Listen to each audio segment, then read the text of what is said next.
നമസ്കാരം. ഇന്ത്യ ടുഡേയുടെ ഒരു ജേർണലിസ്റ്റ് മുഖ്യമന്ത്രി പിണറായി വിജയനുമായി നടത്തിയ ഒരു സംഭാഷണം ഇപ്പോൾ സമൂഹ മാധ്യമങ്ങളിൽ വൈറലായിട്ട് പോയിക്കൊണ്ടിരിക്കുന്നുണ്ട്.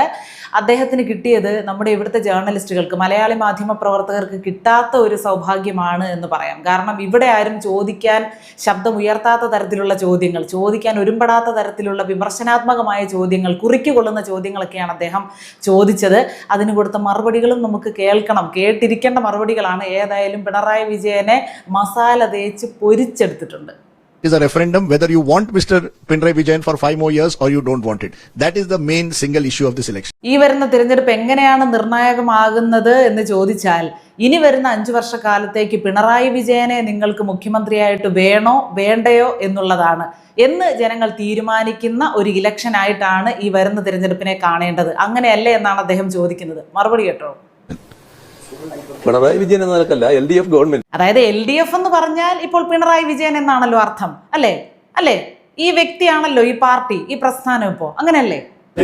LDF ഗവൺമെന്റ് തുടരണോ തുടരണ്ടേ എന്നുള്ളത് ജനങ്ങൾ ആലോചിക്കുന്ന വിഷയം തന്നെയാണ്. പിണറായി വിജയൻ എടുക്കുന്ന ഒരു തീരുമാനത്തിനപ്പുറം, പിണറായി വിജയൻ പറയുന്ന ഒരു വാക്കിനപ്പുറം എന്തെങ്കിലും പാർട്ടിക്ക് സ്വന്തമായിട്ടുണ്ടോ? ഇല്ല.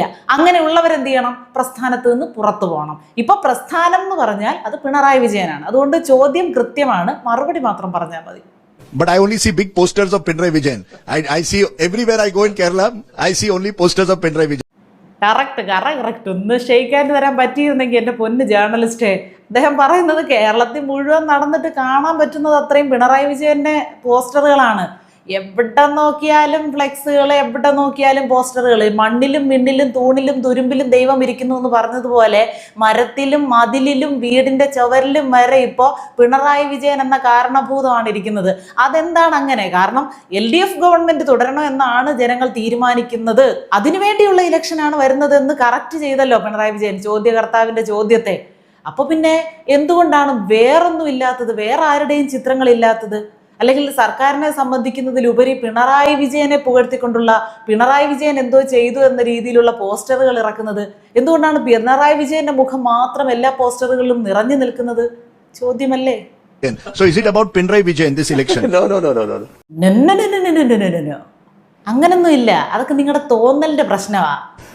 LDFന്റെ ഒരു പ്രതീകമായി തന്നെ വെക്കുന്നു മാത്രമേ ഉള്ളൂ. അതാ തമ്പുരാനെ പറഞ്ഞത്, LDFന്റെ പ്രതീകം എന്ന് പറഞ്ഞങ്ങ് ഒതുങ്ങണ്ട. LDF എന്ന് പറഞ്ഞാൽ പിണറായി വിജയൻ. അങ്ങനെ അങ്ങ് പറഞ്ഞോ, സമ്മതിച്ചോ? LDFന്റെ തെരഞ്ഞെടുപ്പ് പ്രചാരണത്തിന്റെ പ്രതീകമായി എന്നെ നിലനിർത്തിയിരുന്നുള്ളത് ശരിയാണ്. കാരണം ചെയ്യാൻ ആലോചിക്കുന്ന ഒരാൾക്കും വോട്ട് ചെയ്യാതിരിക്കാൻ തോന്നണമല്ലോ. അതിനുവേണ്ടി ഇനി പ്രസ്ഥാനത്ത് നിൽക്കുന്ന ശത്രുക്കൾ വല്ലതും തന്ന പണിയാണോ ഈ ഐഡിയ? തമ്പ്രാന്റെ മുഖം പ്രതീകമായിട്ട് വെക്കണമെന്നുള്ളത്. അത് മാത്രമല്ല, നമ്മുടെ ഒരു മാൻഡ്രേക്ക് എഫക്റ്റ് എന്ന് പറഞ്ഞാൽ അതൊരു 1.25. ആ സഞ്ജു സാംസൺ തുടർച്ചയായിട്ട് 6 മാത്രം അടിച്ച് പറത്തിക്കൊണ്ടിരുന്ന പയ്യനാണ്. തമ്പുരാൻ ഒന്ന് ഷെയ്ക്കാൻഡ് തന്നിട്ട് അടുത്ത് കളിക്കാൻ വേണ്ടി ഗ്രൗണ്ടിലോട്ട് ഇറങ്ങി ആദ്യത്തെ ബോളിലെ ഔട്ടായെന്നാണ് കേട്ടത്. അതുകൊണ്ട് മുഖവും സാന്നിധ്യവും പരമാവധി ഒഴിവാക്കിയാൽ അത്രയും പാർട്ടിക്ക്, പ്രസ്ഥാനത്തിന് ഗുണം എന്ന് തമ്പുരാൻ മനസ്സറിഞ്ഞൊന്ന് ചിന്തിച്ച് പെരുമാറണം. ഈ 10 വർഷക്കാലത്തെ അനുഭവം വെച്ചാൽ LDF തുടരണം എന്ന് തന്നെയാണ് ജനങ്ങൾ തീരുമാനിച്ചത്. ഈ കഴിഞ്ഞ 10 വർഷത്തെ അനുഭവം വെച്ച് LDF സർക്കാർ തുടരണം എന്ന് ജനങ്ങൾ ആഗ്രഹിക്കുന്നു എന്നല്ലേ? ആ ആഗ്രഹിച്ച ജനങ്ങളിൽ ഒരാളുടെ പേര് വിത്ത് അഡ്രസ്സ് പറയാനുള്ള ധൈര്യം തമ്പുരാൻ കാണിക്കുമോ?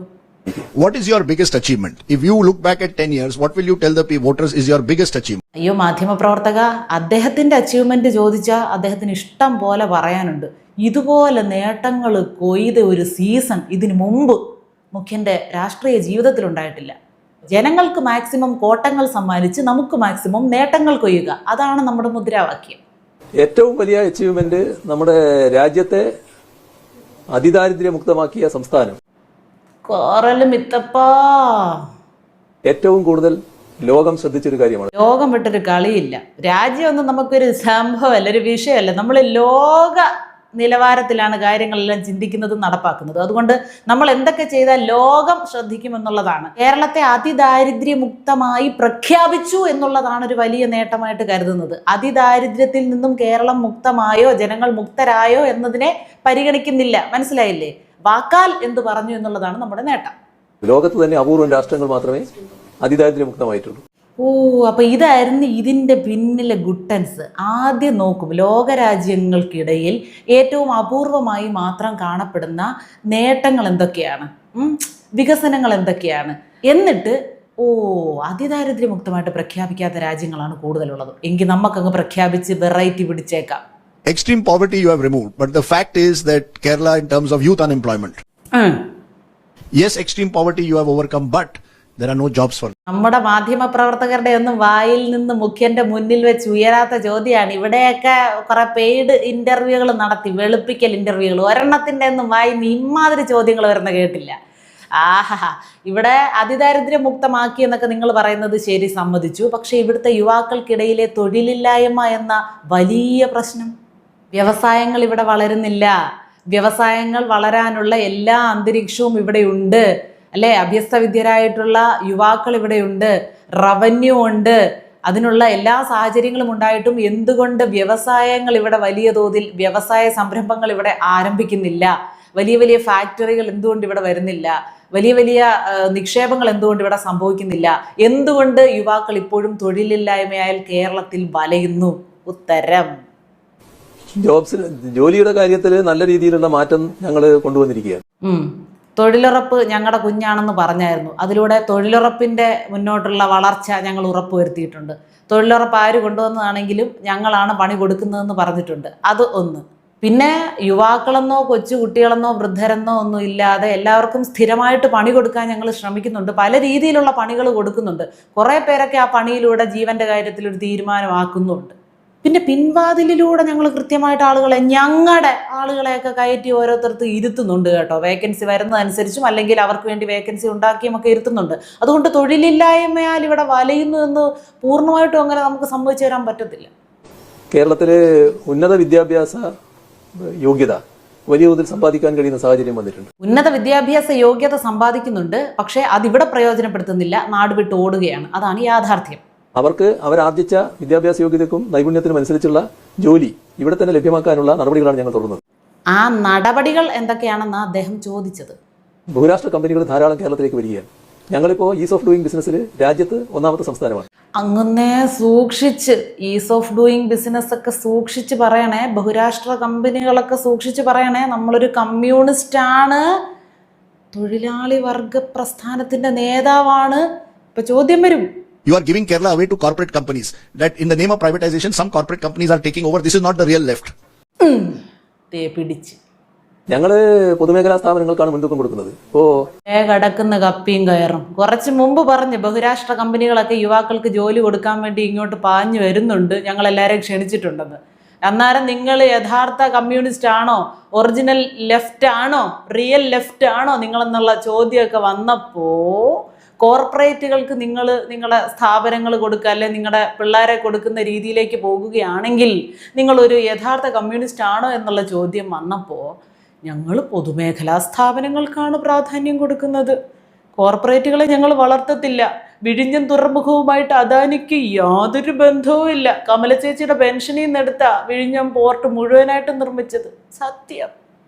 ജനങ്ങളോടൊപ്പം ചേർന്ന് നിൽക്കുന്നതുകൊണ്ടാണ് ഞങ്ങൾക്ക് ഈ പുരോഗതിയൊക്കെ നേടാൻ കഴിഞ്ഞിട്ടുള്ളത്. ഏത് പുരോഗതി?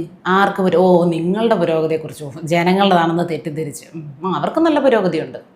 ജനങ്ങളോട് ചേർന്ന് നിന്നല്ല, ജനങ്ങളുടെ പോക്കറ്റിനോട് ചേർന്ന് നിന്ന് ചോർത്തിയതുകൊണ്ട്. And in Delhi is together, left and Congress, but in Kerala you are fighting with each other. I mean, voters will be wondering what kind of politics this is.